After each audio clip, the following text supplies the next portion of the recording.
I remember the sound of the glass breaking, first sharp, clear, slicing through the jazz music, and laughter like a blade.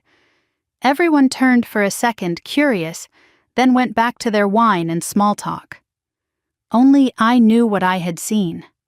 Only I knew why my hands were shaking. Behind the bar, hidden half in shadow, my father was kissing my mother's best friend. Not a polite peck or an awkward slip. No, it was deliberate. Familiar. The kind of kiss that belonged to two people who had crossed a line long ago. For a moment I couldn't breathe. My brain refused to process it. I must have been standing there for a full 10 seconds, frozen, the stem of the broken wine glass still in my hand, my heart pounding so loud I could hear it over the music. This was their 30th wedding anniversary party. We'd spent weeks planning it. Mom wanted everything perfect. The white string lights across the backyard, the photo slideshow playing softly on the patio TV, the tables lined with navy blue linens and silver candles. Simple elegance, she called it. That was her style, quiet grace. Dad had insisted on inviting all their friends from church, from the community board, and of course Susan, Mom's best friend since college. I'd grown up calling her Aunt Susan. She was always around, helping plan dinners, helping choose decorations, helping, apparently in more ways than I'd imagined. The jazz band started a slow tune, The Way You Look Tonight, Dad's favorite. He was supposed to be dancing with Mom. But Mom was across the yard chatting politely with the neighbors, smiling that effortless smile that people admired. She had no idea, I thought. Or maybe she did. I took a step back, praying that I'd imagined it. Maybe it was a misunderstanding, a kiss on the cheek that looked wrong from this angle. But then Susan laughed, softly touched Dad's tie, and whispered something into his ear that made him grin like a teenager. That's when I knew. I set the glass down before it shattered completely and looked toward Mom. She was watching me, not them me. Our eyes met across the crowd. For a moment I thought she'd read everything in my face, the shock, the disgust, the heartbreak. But instead of confusion or pain, she gave me a smile, a calm, knowing smile. The kind that says I already know. I started toward her, my throat tight, ready to whisper the truth in her ear. But before I could speak, she lifted her champagne flute slightly, a gesture of elegance so natural that no one else noticed, and whispered just loud enough for me to hear as I reached her, "Shh, the best part's coming." Then she turned, walked straight to the stage, and picked up the microphone. The chatter dimmed. The band lowered their volume. Everyone turned toward her.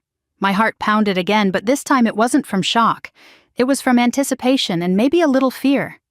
Mom stood beneath the hanging lights, framed by the warm glow of candles. Her navy dress shimmered with each breath of wind. She looked beautiful, composed, completely in control. "Good evening, everyone," she began, her voice clear and even. "Thank you for being here tonight, for celebrating 30 years of partnership." The way she paused on that word made a few people exchange looks, but she didn't flinch. She smiled, eyes drifting briefly toward the bar, toward Dad and Susan, who had just stepped apart, pale as ghosts. 30 years, she continued. That's 3 decades of love, laughter, and lessons. Some lessons take a lifetime to learn. I felt a chill crawl up my spine. Dad straightened his tie and tried to smile, but his face was stiff. Mom went on her tone, never rising, never trembling. When I was 24, I believed marriage was about trust. When I was 34, I believed it was about forgiveness. And now at 54, she paused, sipped her wine. I've learned it's about courage. The courage to look at the truth and still stand tall. The crowd murmured softly. Someone clapped politely, unsure what was happening. Mom laughed lightly, not bitter, not mocking, just serene. "I'd like to toast," she said. "To honesty, to friendship, and to the people who remind us that loyalty is not measured by years, but by integrity." I glanced at Susan. Her hand trembled around her glass. Dad stared straight ahead, face flushed, jaw tight. Mom raised her glass higher. To the truth, may it never hide for too long. And with that, she drank. The guests followed hesitantly, their confused smiles blending into whispers. When the applause faded, she handed the microphone to the bandleader as if nothing unusual had been said, and returned to her seat beside me. I leaned in. "Mom, how long have you known?" She looked at me, her eyes soft but sharp. Long enough, she said quietly. Then, after a pause, "You can't rush a confession, sweetheart. You have to let people reveal themselves. It's more satisfying that way." I sat there trying to comprehend her composure. The woman who'd spent years cooking dinners, hosting book clubs, volunteering at church, she wasn't the naive housewife I'd assumed she was. There was a steel under that calm. Dad tried to pull her aside later, muttering something about misunderstandings and too much champagne.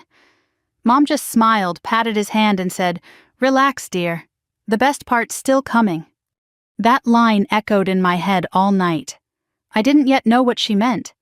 But as I watched her move gracefully through the crowd, laughing with guests, thanking the caterer, pretending everything was fine, I realized something. Mom wasn't breaking down. She was setting the stage. And deep down I knew whatever came next, she was ready for it. By the next morning, every woman who'd attended that party was already calling each other. I know because my phone wouldn't stop buzzing. "Did your mom mean what I think she meant? Was that about your dad? Is Susan okay? She left early, didn't she?" I ignored them all. I didn't know what to say because honestly I didn't know what had just happened. That night, Mom's toast had landed like a quiet bomb. There was no yelling, no scene, no public fight. Just one speech, elegant and calm, that left a room full of adults looking at each other with polite smiles and sweaty palms. Dad hadn't said a word afterward. He'd clinked a few glasses, pretended to laugh, and slipped away to his office before dessert. Susan had vanished so quickly that her half-full martini was still sitting on the bar when I went to clean up. Mom, on the other hand, stayed until the last guest left. She thanked the caterers, hugged neighbors, and even sent the band home with leftovers. She looked radiant lighter somehow, like a woman who'd finally set something down. I remember sitting on the back porch while she stacked plates into boxes. The glow from the string lights flickered against her face, and for the first time, I saw it, that quiet power. The kind that doesn't shout, doesn't beg. It simply waits for the truth to walk itself out. "Mom, I finally said you knew, didn't you?" She smiled not at me but at the moon. Sweetheart, a woman knows the difference between silence and secrets. I didn't know what that meant at the time, but I do now. When she finally sat beside me, her shoulders relaxed for the first time all night. "You saw them, didn't you?" she asked softly. I nodded, behind the bar. Her lips pressed together, not in pain but in acknowledgement. "I thought so," she murmured. "That's his favorite hiding spot. He thinks it makes him less visible." There was no bitterness in her voice, just weariness. She sipped the last of her champagne and set the glass down gently. "You know," she said, "when a man cheats, he doesn't just betray his wife. He betrays the version of himself she used to believe in." That line stayed with me for years. The next morning I expected a storm, yelling, crying, slammed doors. But when I came downstairs, the smell of coffee filled the kitchen. Mom was already dressed, hairbrushed, humming quietly while flipping pancakes. Dad sat at the table, staring at his phone, jaw clenched. "Morning," she said cheerfully, as if nothing had happened. He didn't answer. I poured myself coffee and tried to pretend the air wasn't heavy with tension. Finally, Dad looked up. "You embarrassed me last night." Mom didn't even blink. "Did I?" she asked softly. "I thought you did that yourself." He went pale. "This isn't funny." "Nothing about it is," she replied, turning the pancake. I caught the faintest smirk tugging at her lips. She wasn't being cruel. She was in control. He stood up. "You could have talked to me privately." She turned, spatula in hand, eyes calm. "Oh, trust me," she said. "There will be plenty of private talking." Then she flipped the pancake. "But first I wanted to thank Susan publicly. It felt appropriate." He stormed out without another word. Mom exhaled slowly and sat across from me. "Your father's not a bad man," she said, stirring her coffee. "He's just a man who thought no one was watching."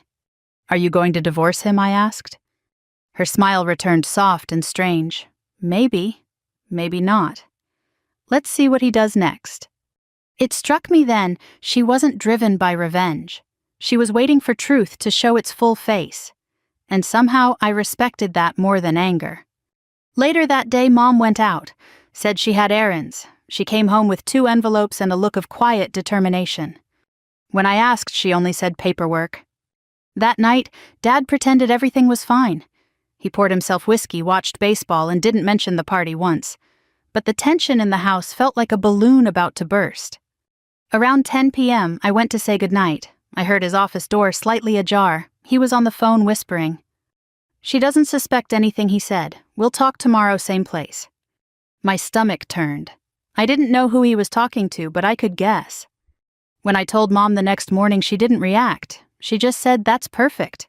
"Perfect," I repeated. "Yes," she said, "because this time I'll make sure there's someone else listening." That night I followed her instructions. She told me to stay calm, to act normal, to let the truth come out naturally. We went to church the next morning like nothing was wrong. We smiled through hymns and shook hands with the same people who'd been whispering about our family all week. But I noticed something. Mom had changed. She was lighter. She was finally herself. That afternoon she sat with me on the porch again, the autumn wind brushing through the trees. "Sweetheart," she said quietly, "sometimes the best revenge isn't making someone pay. It's making them watch you live well after they expected you to fall apart."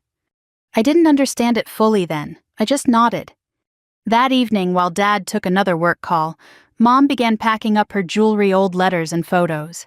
When I asked why, she said, "Because when the truth walks in, I'd like to be ready to walk out." And just like that, I knew the best part hadn't come yet. But it was coming. She was preparing for it. And this time she wasn't the one being betrayed. She was the one writing the ending. By Monday morning, the house had gone strangely quiet. The kind of quiet that doesn't feel peaceful, it feels loaded. Like air right before a thunderstorm. Mom moved through the kitchen in her usual rhythm, coffee brewing, news, murmuring, sunlight streaking through the curtains. But there was a new steadiness in her movements. She was composed in a way that almost scared me. Dad sat at the table, pretending to read emails, spooning sugar into his coffee, as if nothing in the world had shifted. He'd put on the same cologne he wore every day, the one Mom used to buy for him on Father's Day. Only this morning she didn't look at him. I took my mug and sat down, careful not to make a sound. "Morning," he muttered without glancing up. "Morning," Mom said evenly, flipping a page of the newspaper. "Big week ahead." He froze just for a second. "Yeah," he said, finally, voice stiff. "Lot of meetings." "Of course," she replied without even pretending to believe it. The silence that followed was brutal. You could have cut it with a butter knife. Then, casually, Mom folded the paper and said, "By the way, I talked to Linda at the bank. She said you were moving funds for the business. Something about an expansion." His spoon clinked against the cup. "It's nothing," he said too quickly. "Just a short-term adjustment." She smiled slightly, eyes still on the paper. "Of course.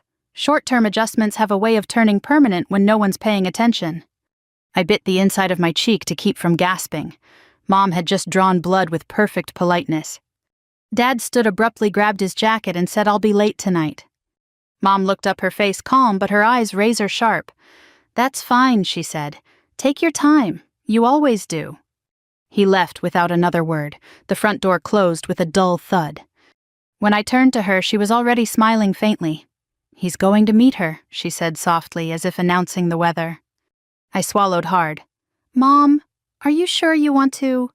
She raised a hand gently. "Sweetheart, I don't chase storms. I let them come to me." That evening I watched her prepare for whatever she was planning. She wasn't pacing or crying or breaking things. She was ironing a pale blue blouse, doing her nails, and humming softly. It was eerie, like watching someone get ready for a ceremony only they understood. At 6, she called me into the kitchen. "Do you remember how to work your phone's voice recorder?" I blinked. Yeah. "Good," she said. "You'll need it tomorrow." "Tomorrow." She smiled mysteriously. "I'm going to stop being quiet." That night she went to bed early. Dad never came home. The next morning she woke up before dawn, made coffee, and stood at the sink watching the first light rise through the blinds. When she finally turned to me, her voice was calm but steady. "I spent 30 years loving a man who thought loyalty was a hobby," she said. "Now he gets to learn what devotion looks like when it's gone." She slipped her wedding ring off and placed it on the counter. The sound it made, a soft metallic click, felt like thunder. Later that afternoon I followed her into town. She said she had an errand, but her direction wasn't toward the grocery store or the bank. It was toward the firm where Susan's husband worked. When we walked in, the receptionist smiled. "Good afternoon, Mrs. Clark. He's expecting you." Mom had made an appointment. We waited in a sleek office until Susan's husband Mark came out. He looked surprised to see me, but not at all surprised to see Mom. That's when I realized they'd spoken before. He closed the door gently and offered coffee. Mom declined. She opened her purse and placed 2 photographs on his desk. They were from the party Dad and Susan behind the bar captured in a reflection from the glass door. The kiss was unmistakable. Mark exhaled slowly, then sat down. So he said quietly, "It's true." Mom nodded. "It is. I thought you should see it before the town does." He looked at her, studying her face. "You're remarkably calm." She smiled faintly.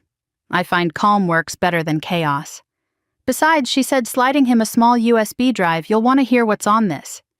I stared, stunned. She'd recorded them when... He accepted it silently. For a moment the room was still 2 betrayed people sharing a kind of wordless understanding. Then he said softly, "What do you want from me, Mrs. Clark?" She stood. Nothing, she said.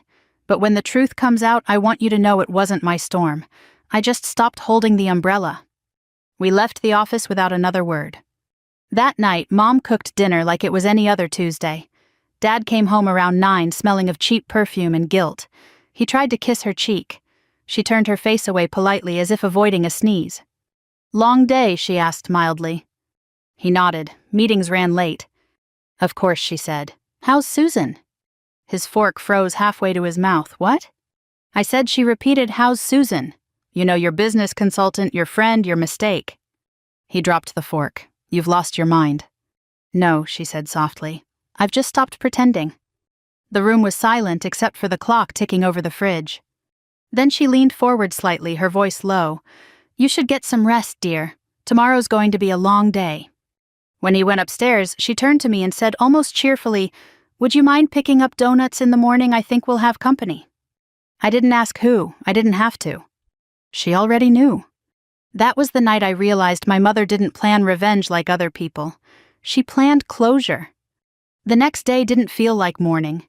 It felt like the moment right before lightning hits a tree, that thick, breathless air when you know something irreversible is about to happen. Mom was already awake when I came downstairs, dressed neatly in her gray slacks and a crisp white blouse. She looked more like she was going to a board meeting than facing the fallout of a 30-year marriage. "Coffee's ready," she said, her tone as calm as a weather report. "And grab the donut box before you sit. They'll be here soon." "They?" I asked. She only smiled. "You'll see." Dad came down a few minutes later, rubbing his eyes, pretending exhaustion. He wore the same suit as yesterday, the same one he'd worn to late meetings.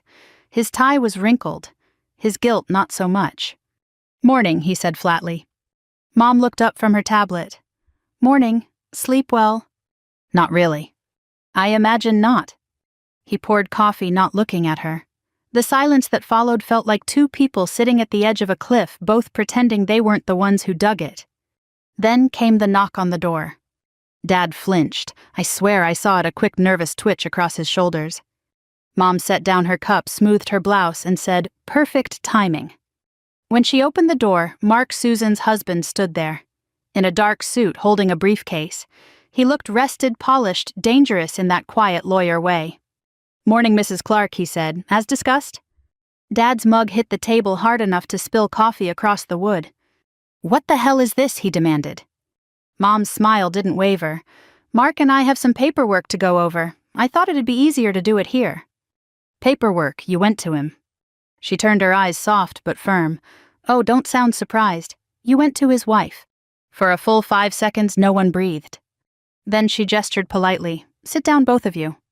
Mark opened the briefcase and placed 2 folders on the table. "Mrs. Clark and I have been coordinating a few things: joint property interests, investment statements. Given recent events, it's best if we clarify ownership before matters get messy." Dad looked from one to the other, completely thrown. "You're serious?" "Completely," Mom said, sipping her coffee. I sat quietly, my heart racing. It felt like watching a chess game where one player hadn't realized he'd already lost. Mark slid one folder toward Dad. "This is a copy of the recording you might want to destroy before anyone else hears it. But don't bother. My attorney already has the original." Dad's face went white. "You can't." "I can," Mark said evenly. "And I will if necessary. I suggest you read the agreement your wife drafted. It's very generous considering. Mom's voice was gentle, almost kind. All I want, Richard, is transparency. You can have your accounts, your car, even your reputation if you're careful. I just want my share and my peace. He didn't move. He just stared at her like she was someone he'd never met. You planned this, he whispered. She tilted her head slightly. No, you planned it. I just finally stopped cleaning up your mess. For a long moment, no one spoke. Then Mark packed his briefcase and nodded at Mom. You're all set. Call me if he gets dramatic. Always a pleasure, she replied smoothly. After the door closed, Dad sank into a chair. You humiliated me, he said hoarsely. No, Richard, Mom said quietly. You did that yourself. I just gave you a microphone. He looked up sharply, his eyes wet with anger. You think this makes you strong? Mom stood, collected the signed papers, and said, No, it makes me free. She walked out of the kitchen without looking back. That night, I found her on the porch, sitting with a glass of white wine, the document stacked neatly beside her. The evening air smelled of rain. Was that the plan all along? I asked softly. She looked at me, her face calm. No, the plan was to survive with grace. The rest came naturally. We sat together listening to crickets in the yard. The porch light flickered against the dark, and for the first time I noticed how still she looked. Not hollowed out, not bitter, just steady. After a while she said quietly, Do you remember when you were little and I told you never to chase someone who walks away? I nodded. Well, she said, eyes fixed on the rain beginning to fall, I should have listened to my own advice sooner. The next morning she didn't make coffee for Dad. She didn't leave his lunch in the fridge. She simply handed him a stack of envelopes, bank notices, lawyer letters, and one handwritten note. He opened it silently. It said, You may keep the house, but not my silence. He looked up, searching for emotion in her face, but there was nothing left to find. Mom turned to me, kissed my forehead, and whispered, Sometimes, sweetheart, peace comes disguised as loss. Don't be afraid to open the door when it knocks. Then she picked up her keys and walked out, not in anger, not in haste, just with the quiet dignity of a woman who knew she'd already won. And I sat there watching the door swing closed, realizing that the woman I called Mom wasn't broken at all. She was reborn. It had been a week since Mom walked out of the house, and every day felt like the air was learning how to breathe again. The rooms were quieter, yes, but not empty. They were lighter. Dad tried to fill the silence with noise, the TV too loud, the phone ringing constantly, his shoes echoing through the hallways as if pretending to sound busy could erase the echo of her calm. But guilt has a way of making a man smaller. I visited Mom every day at her new place, a modest rental on the edge of town, with a porch full of blooming hydrangeas and sunlight spilling through the curtains. It wasn't big or fancy, but it felt alive. She looked younger already, freer. She started painting again, small watercolors of bluebirds, of morning light, of anything that looked like peace. You know, she said one afternoon as I brought her groceries, when you stop waiting for someone to change, your whole world gets quiet. I smiled weakly. You always make it sound easy. She shook her head. It wasn't, but sometimes quiet is the loudest kind of victory. Meanwhile, Dad was unraveling. The firm he worked for had started asking questions about inappropriate relationships with clients. The whispers were out. The very people who once toasted him at the anniversary party now avoided his calls. He blamed Mom for all of it, of course he did. He came to see her on a rainy Friday afternoon, uninvited. I was there helping her unpack dishes. When she opened the door and saw him standing there soaked in his expensive suit, she didn't even flinch. Richard, she said calmly, you're dripping on my welcome mat. He didn't smile. We need to talk. She stepped aside but didn't offer him a seat. What about? You ruined me, he said, his voice cracking with anger. You and that smug lawyer, you think I don't know what you did. She crossed her arms completely unfazed. I think you did that yourself, but if it helps, you can keep pretending I had help. He glared. Do you know how much I've lost? Yes, she said softly. Roughly as much as I did 10 years ago when I found your first love letter from her. He froze. You knew. Of course, she said. Women always know. We just wait for proof kind enough to show itself. He looked at me then, perhaps hoping I'd defend him. I didn't. I just stood there silent, realizing for the first time that I didn't pity him anymore. Then Mom's phone buzzed on the counter. She picked it up, read a message, and said, "Ah, that must be it." He frowned. "What?" "The dinner," she said simply. She put on her gray coat, grabbed her purse, and motioned for me to follow. "Where are you going?" he asked. She smiled faintly. "You'll see soon enough." The dinner was a charity banquet downtown, one she and Dad had both helped organize months earlier before everything fell apart. It was a big event. Local politicians, board members, sponsors all dressed in black and silver. The same people who'd been at the anniversary party were here too. When we arrived, Mom looked radiant, poised, calm, and perfectly unbothered. She wore a simple black dress and carried herself like a woman who had nothing left to prove. Dad was already there, standing near the stage, talking nervously with Susan. Yes, Susan was back. Her face looked tighter, like she hadn't slept in days. When Mom walked in, every head turned. She smiled politely, greeted people by name, and accepted compliments as if nothing at all had happened. I followed her closely, my chest tight. I could tell something was about to unfold. The host welcomed everyone, thanked the donors, and then, as part of the evening program, announced, "Before we continue, Mrs. Elizabeth Clark has asked to say a few words." The crowd applauded warmly. Dad's face went pale. Susan stiffened. Mom walked up to the microphone, her heels steady on the marble floor. She took a breath, smiled at the audience, and began. "Good evening. I wasn't sure I'd be here tonight. It's been quite a year, but I believe when you've given 30 years to something, you should at least show up for the finale." A ripple of laughter moved through the crowd, nervous, unsure. She continued, "Marriage, as it turns out, is a lot like this event. You show up, you give what you can, and sometimes you realize the people beside you were only here for the buffet." The laughter died. You could have heard a pin drop. "But the beautiful thing about truth," she said softly, "is that it never hides forever. It just waits for the right moment to step into the light." She nodded to someone near the sound booth, and suddenly the room filled with a familiar voice, my father's. "I can't wait till she's asleep. Meet me behind the bar again." Gasps, the sound of cutlery falling. Someone whispered, "Oh my God." Dad's face drained of color. Susan's eyes filled with tears. Mom didn't even blink. She let the message finish, then smiled gently. "I didn't plan to humiliate anyone," she said. "I just wanted to remind us all truth may take its time, but it always RSVPs." Then she set the microphone down and walked off the stage to thunderous silence. I followed her through the ballroom, past the staring faces, past my father's stunned expression. When we reached the exit, she whispered to me, "That sweetheart was the best part." And I finally understood what she meant all along. For a while, no one said a word about what happened at that dinner. But in a small town, silence travels faster than sound. Within 48 hours, everyone knew. The clip from that night made its way into a few cell phones, a few group chats, and eventually the local grapevine that never sleeps. It wasn't scandal in the Hollywood sense, it was the kind that spread through grocery aisles and church potlucks. People didn't shout, they whispered. And they all said the same thing. "Did you hear what she did? She did it with class." Mom became a kind of quiet legend, the woman who exposed the truth without losing her grace. Dad, on the other hand, shrank into the shadows he'd built for himself. The law firm suspended him pending internal review. His friends stopped calling. The golf buddies who once toasted him now turned away. He moved out of the big house and into a condo on the edge of town. I visited once. It smelled of dust and whiskey. He still wore his wedding ring. "Your mother humiliated me," he muttered. I shook my head. "No, Dad. You did that when you forgot who was watching." He looked up, eyes bloodshot. "Do you hate me?" I didn't know what to say. "I don't hate you," I finally whispered. "I just don't recognize you."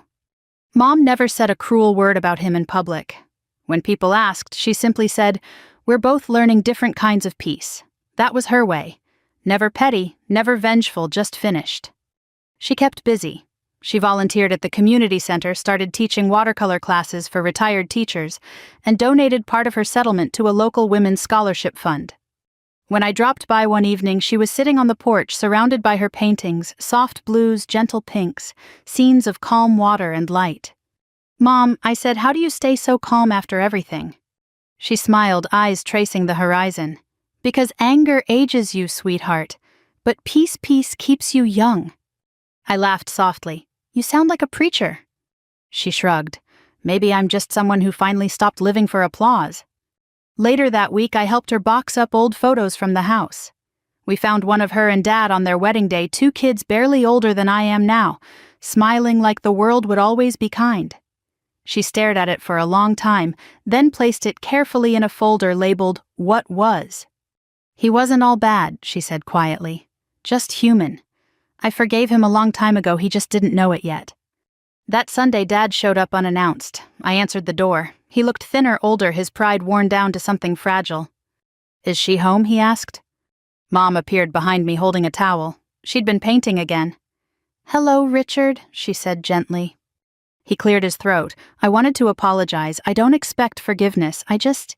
She interrupted softly. "Forgiveness isn't for you. It's for me. But thank you for saying it." He blinked, unsure how to respond. She gestured toward the porch. "Would you like some tea?" And just like that, they sat together, 2 people who had burned down a house, but were learning to stand among the ashes without pointing fingers. They talked for nearly an hour about the garden, about me, about how the town still gossiped but would soon move on. When he left, he turned to her and said, "You always deserved better than me." She smiled faintly. "Maybe. But you were my lesson, and lessons are priceless." After he left, she exhaled deeply, the kind of sigh that sounds like closure. I sat beside her and she reached for my hand. "You know," she said, "for years I thought being a good wife meant holding everything together. But sometimes being strong means letting things fall apart gracefully." That night I saw her take off her wedding ring and slip it into a small velvet box. She placed it beside a new canvas one she'd been working on all week. It was a painting of a shoreline, after a storm, broken branches, scattered shells, and one small patch of sunlight breaking through gray clouds. The next day she mailed the ring to a local jeweler with a note. "Melt it, make something new." Weeks passed. Dad quietly sold his share of the company. Susan and her husband moved to Florida, far away from the echoes of their choices. Life began to settle, but the quiet wasn't empty anymore. It was honest. One evening, as we sipped tea on her porch, I asked, "Do you miss him?" Mom smiled softly. "Sometimes, but missing someone isn't the same as wanting them back. I miss who we were before we forgot what respect sounded like." I didn't say anything. I didn't need to. She leaned back, watching the sky shift from orange to deep blue. "You know what the funny part is," she said. "If he'd just told me the truth years ago, I might have forgiven him then. But by hiding it, he gave me time to become someone who didn't need him anymore." That line hit me like a sermon. When I left that night, she handed me the newly forged pendant made from her old ring, a small gold feather. "For you," she said, "to remind you that sometimes letting go isn't weakness, it's flight." And that was the last time we talked about Dad. Not because we forgot, but because we didn't need to remember in pain anymore. The truth had finally done its job. 6 months later, spring came early. The trees bloomed before the forecast said they would, and the light seemed softer somehow, the kind of light that feels like forgiveness. Mom had moved into a small cottage by the lake about 20 minutes from town. It wasn't fancy, 2 bedrooms, white curtains, a front porch that creaked when the wind picked up, but it was hers. Every inch of it smelled like fresh paint, lavender candles, and second chances. When I pulled up one Sunday morning, she was already in the garden wearing an old sun hat and humming to herself as she planted herbs. She looked peaceful, not in a fragile way, but in that deep, grounded way that only comes after surviving a storm. "Morning, sweetheart," she called. "Grab the basket. The tomatoes are finally turning red." I smiled, stepping out of the car. "You're glowing." She wiped her hands on her apron and laughed. "Freedom's good for the skin." We sat on the porch with lemonade, watching the water shimmer in the distance. I'd brought mail from the old house, mostly bills and magazines, but among them was an envelope addressed in Dad's handwriting. Mom saw it immediately. Her smile didn't fade, but her voice lowered a little. I wondered when that would come. "Do you want me to open it?" I asked. She shook her head. "No, darling, I'll open it when I'm ready to read it." But after a long pause, she did open it. The letter inside was short, just 2 pages written in his careful script. He apologized for the lies, the pride, the way he'd let her carry their marriage alone while he chased his own validation. He said he'd moved to a quiet town in Maine near the coast and spent his mornings fishing, thinking about how easily a man can lose what matters most. Mom read every word slowly. When she finished, she folded the paper, set it on the table, and stared out toward the lake for a long time. Finally, she said softly, "It's strange. I waited years to hear him say sorry, but now that he has, it doesn't change a thing. I forgave him before he even knew he needed it." She reached for her lemonade, smiling faintly. "That's the gift of surviving betrayal, sweetheart. You realize peace isn't something he gives back. It's something you take back." We sat in silence for a while. The wind carried the smell of honeysuckle and wet earth. Somewhere across the lake, a child was laughing. I asked quietly, "Do you think he still loves you?" Her answer came like a sigh. "Maybe. But love without respect isn't love, it's nostalgia." I didn't know what to say, so I just took her hand. She squeezed gently. "Don't let what happened to us make you afraid to love, okay? Just promise me one thing when you meet someone. Make sure they see you, not what they want to see. And if they ever stop seeing you, walk away before you start disappearing." I knotted my throat tight. She smiled, then leaned back in her chair. "You know, I used to think the best part of my life ended when he betrayed me. But now I see that was just the intermission." That line hit me so deeply I had to look away. Later that evening, we took a walk along the lake. The sky was painted gold and violet, and the water glimmered like glass. She stopped to skip a pebble across the surface. It bounced 3 times before sinking. "Not bad for 54, she said with a grin. I laughed. "You're unstoppable." She smiled again, quieter this time. "No, sweetheart, I'm just finally at peace with stopping."